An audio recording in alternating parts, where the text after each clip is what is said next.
नमस्कार, मैं प्रद्युमन जोशीला अब तक की सबसे बड़ी खबर से आपको रूबरू कराने जा रहा हूं और सबसे पहले वो खबर हम आपको देने जा रहे हैं। खबर ऐसी है जिस पर पूरे हरियाणा प्रदेश के लोगों की, हरियाणा की राजनीति में जिनका इंटरेस्ट है, उन सभी की, पक्ष और विपक्ष की तमाम लोगों की निगाहें बनी हुई हैं। जी हां, सबसे पहले हम आपको बताने जा रहे हैं कि भारतीय जनता पार्टी किसे हरियाणा प्रदेश से राज्यसभा में भेजने जा रही है। यह खबर 100% जो हमारे पास सूचना जो मिली है उसके मुताबिक हम आपको दे रहे हैं।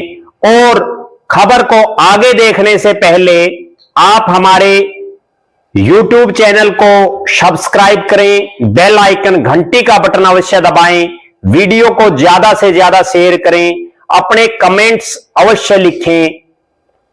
अब हम बात करने जा रहे हैं कि हरियाणा प्रदेश से जो एक चिर प्रतीक्षित राज्यसभा का उपचुनाव होना है, जो लगभग 3.25 साल का कार्यकाल बचा हुआ है, भारतीय जनता पार्टी के जो अब विधायक बन गए हैं कृष्णलाल पंवार जी, जो अभी मंत्री भी हैं, उनके इस्तीफा देने से यह राज्यसभा की सीट खाली हुई है। और जिस पर जो बहुत विश्वस्त जो सूत्र हैं उन्होंने जो खबर दी है वो ये है कि भारतीय जनता पार्टी ने यहां से अपने प्रत्याशी का नाम फाइनल कर दिया है। उसका ऐलान कभी भी हो सकता है और तमाम जो बड़े चेहरे, लगभग 1 दर्जन के आसपास नेताओं का इस तरह से लग रहा था कि वो नेता जोड़ तोड़ में लगे हुए हैं। बहुत से नेता पिछले कई दिनों से दिल्ली में अपने डेरे डाले हुए थे। बहुत से नेता बार बार कभी अमित शाह से, कभी जेपी नड्डा से, कभी मनोहर लाल खट्टर जी से, कभी नायब सिंह सैनी जी से मिल रहे थे। लेकिन उन तमाम नेताओं के जो अरमान हैं उन पर पानी फिर गया है। जो खबर बाहर निकल करके आ रही है उसके मुताबिक भारतीय जनता पार्टी ने तमाम बड़े चेहरे जो इसकी रेस में दिखाई दे रहे थे उन सब पर कांटा मार दिया है। अब ना भारतीय जनता पार्टी प्रदेश के अध्यक्ष मोहन लाल बड़ौली को राज्यसभा में भेज रही, ना कुलदीप बिश्नोई का कहीं कोई खाता दिखाई दे रहा, ना कैप्टन अभिमन्यु और ओम प्रकाश धनखड़ का कहीं कोई गिनती में नाम है, ना डॉक्टर कमल गुप्ता और दीपक मंगला का कहीं नाम चला, ना जो और नेता भारतीय जनता पार्टी के जिनमें एससी समाज से जो लग रहा था कि यहां चाहे सुनीता दुग्गल हो, चाहे डॉक्टर बनवारी लाल हो, चाहे बंतो कटारिया हो, चाहे सत्य प्रकाश जरावता हो, सबके नामों को पर जो है कांटा मार दिया गया है।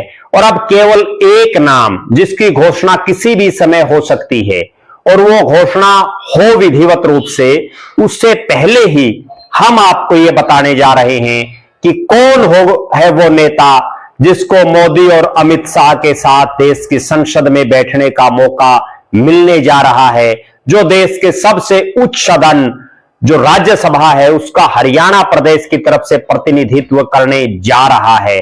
जी हां, ये जो शख्स हैं इनके लिए पूरी जोर आजमाइश और इनके लिए वीटो करने का काम अगर किसी ने किया है तो वो हैं प्रदेश के पूर्व मुख्यमंत्री और भारतीय जनता पार्टी के वरिष्ठ नेता, वर्तमान में मोदी कैबिनेट में केंद्रीय ऊर्जा मंत्री मनोहर लाल खट्टर जी। मनोहर लाल खट्टर जी की वीटो से हरियाणा प्रदेश में जो 1 दर्जन के आसपास नेता इस उम्मीद में थे कि 4.5 साल वो देश की सबसे बड़ी पंचायत में बैठेंगे, उन सभी के अरमानों पर पानी फिर गया है। जी हां, वो नेता हैं संजय भाटिया। जी हां, आपने बिल्कुल सही सुना, संजय भाटिया पानीपत से आते हैं, करनाल के पूर्व सांसद भी हैं और इस बार उनका टिकट काट करके उनकी जगह मनोहर लाल खट्टर जी को करनाल लोकसभा क्षेत्र से चुनाव लड़ाया गया था। उसके बाद संजय भाटिया को विधानसभा की टिकट भी नहीं दी गई थी, लेकिन अब संजय भाटिया को बहुत बड़ा इनाम मनोहर लाल खट्टर जी के जरिए भारतीय जनता पार्टी का केंद्रीय नेतृत्व देने जा रहा है। सबसे पहले यह खबर हम आपको बता रहे हैं संजय भाटिया। जी हां, ये वही संजय भाटिया हैं जिन्होंने एबीवीपी से अपना राजनीतिक कैरियर शुरू किया। एबीवीपी से होते हुए वो युवा मोर्चा और मेन भारतीय जनता पार्टी में विभिन्न पदों पर उन्होंने काम किया। अगर हम सिलसिलेवार तरीके से बात करें कि आखिर कौन है संजय भाटिया, संजय भाटिया पानीपत शहर के नेता हैं। उनका जन्म 29 जुलाई 1967 को हुआ। 57 साल के संजय भाटिया अपने कॉलेज समय से ही एबीवीपी में सक्रिय हुए। 1987 में उनको एबीवीपी का मंडल सचिव बनाया गया। उसके बाद 1989 में उनको एबीवीपी का जिला का महासचिव बनाया गया। उसके बाद वो लगातार विभिन्न पदों पर रहते हुए 1998 में भारतीय जनता युवा मोर्चा के प्रदेश के महामंत्री बने। संजय भाटिया इसके बाद भारतीय जनता पार्टी की जो मेन बॉडी है उसके प्रदेश के महामंत्री बने।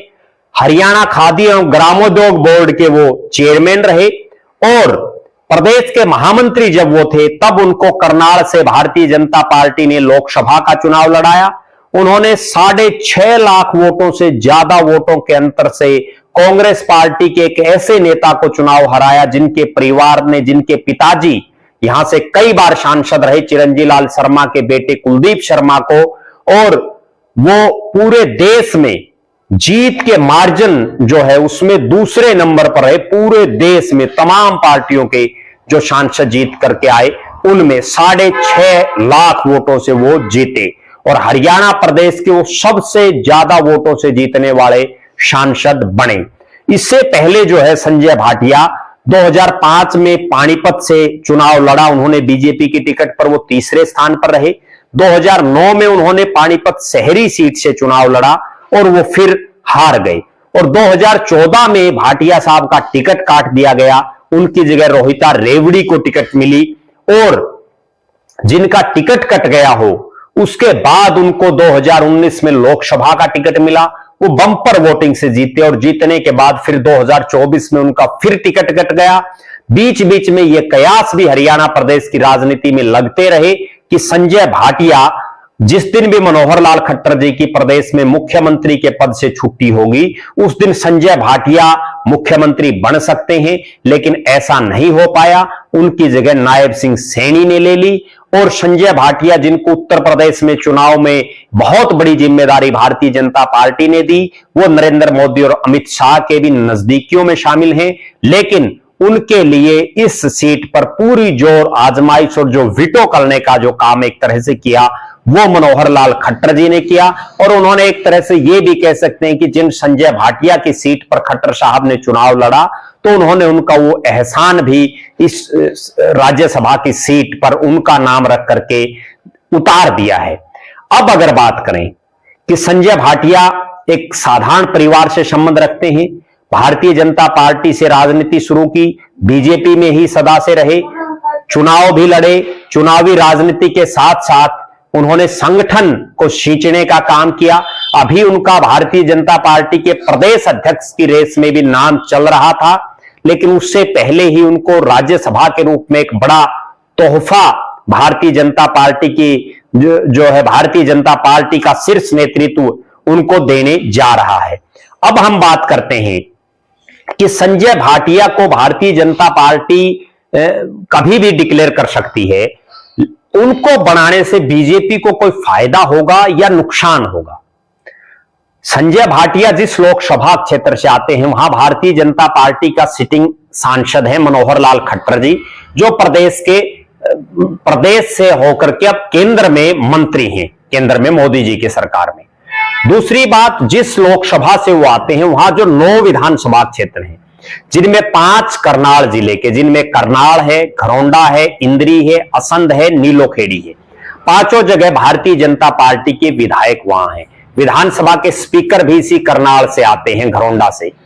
और जो 4 हलके हैं पानीपत के, पानीपत शहरी, पानीपत ग्रामीण, समालखा और इसराना, वहां भारतीय जनता पार्टी के 2 ताकतवर मंत्री हैं, कृष्णलाल पंवार और महिपाल ढांडा। पूरी फौज यहां बीजेपी की है पूरी लोकसभा में। दूसरी तरफ वो पंजाबी बिरादरी से आते हैं और पंजाबी बिरादरी के जो सबसे बड़े नेता है मनोहर लाल खट्टर जी, वो चूंकि वो प्रदेश के मुख्यमंत्री रहे हैं, इसलिए सबसे बड़े नेता हैं पंजाबी समाज के, और वो केंद्र में मंत्री हैं। इस सीट से कितना फायदा संजय भाटिया बीजेपी को दिला पाएंगे, या केवल मनोहर लाल जी अपने खास मित्र को राज्यसभा में भेजना चाहते हैं, सिर्फ यहां तक ही सारे एपिसोड की तीसरी हो जाएगी। अगली जो विशेष बात है वो ये है कि भारतीय जनता पार्टी की ये सीट जिस समाज के नेता ने खाली की वो एससी समाज से आता है, और आज वर्तमान में हालात ये है कि भारतीय जनता पार्टी का एससी समाज से कोई भी सांसद ना लोकसभा में है ना राज्यसभा में है। लोकसभा की दोनों जो एससी रिजर्व सीटें हैं उन पर कांग्रेस के सांसद जीते हुए हैं। राज्यसभा की एक सीट कृष्णलाल पंवार की थी, वो भी अब संजय भाटिया को दी जा रही है। लिहाजा एससी समाज में इससे कोई रोष व्याप्त तो कहीं नहीं हो जाएगा, कहीं एससी समाज का एक बहुत बड़ा धड़ा बीजेपी से नाराज तो नहीं हो जाएगा। दूसरी तरफ यह जिन जिन एससी समाज के नेताओं का नाम चल रहा था टिकट के लिए, जिनमें सबसे बड़ा नाम सुनीता दुग्गल का चल रहा था, धानक समाज से संबंध रखती हैं, सिरसा लोकसभा क्षेत्र से आती हैं, और जिस सिरसा लोकसभा से वो आती हैं वहां की हालात यह है कि सिरसा की 5 सीटें, फतेहाबाद की 3 सीटें, 8 की 8 जगह बीजेपी हारी हुई है। कहीं ना कहीं बीजेपी का वहां कोई नहीं जीता है, बीजेपी या बीजेपी के अलायंस में, जिसमें गोपाल कांडा भी शामिल है। अब हालात यह है कि उस सिरसा में ना बीजेपी का सांसद है, ना सिरसा और फतेहाबाद में बीजेपी का कोई विधायक है। वहां तो बीजेपी को किसी मजबूत चेहरे को बड़ी पावर दे करके उस क्षेत्र में अपना आगे भविष्य में जो है बेहतर करने के लिए बीजेपी को वहां किसी को कमान देनी चाहिए थी, लेकिन वैसा बीजेपी ने नहीं किया।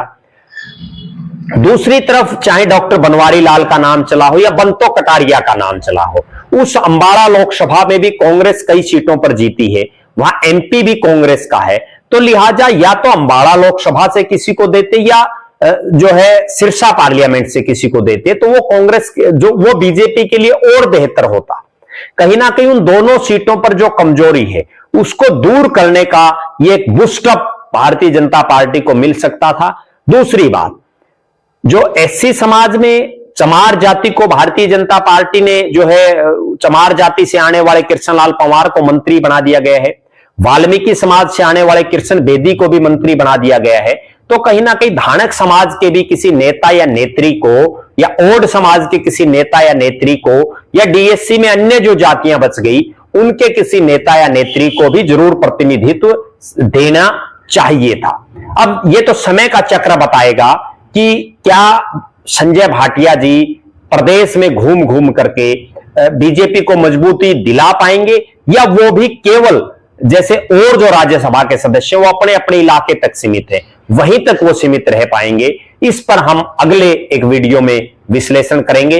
लिहाजा जो सबसे ब्रेकिंग न्यूज हमने आपको बताई है, वो सबसे ब्रेकिंग जो न्यूज है वो यही है कि संजय भाटिया को भारतीय जनता पार्टी अपना प्रत्याशी बनाने जा रही है। उसकी कभी भी घोषणा हो सकती है। आप लगातार हमारे साथ जुड़े रहें, हमारे फेसबुक पेज को लाइक और फॉलो करें, यूट्यूब पर चैनल को सब्सक्राइब करें, बेल आइकन घंटी का बटन अवश्य दबाएं, वीडियो को ज्यादा से ज्यादा शेयर करें, अपने कमेंट्स अवश्य लिखें। बहुत बहुत धन्यवाद। आपका अपना प्रद्युमन जोशीला।